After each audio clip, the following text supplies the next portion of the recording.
চালের গুঁড়ো দিয়ে সম্পূর্ণ নতুনভাবে পাঁপড়ের রেসিপি। প্রথমে এক বাটির মতো চালের গুঁড়ো নিলাম।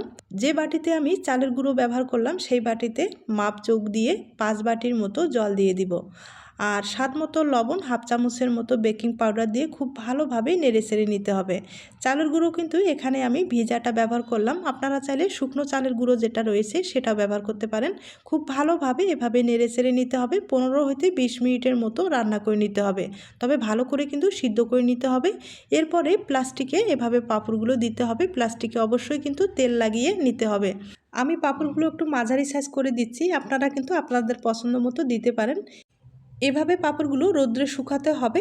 আমার তো একদিনের মতো সময় লেগে গেছে শুকাতে, আপনাদের কম বেশি লেগে যেতে পারে। এখন তেলে ভেজে দেখিয়ে দিচ্ছি।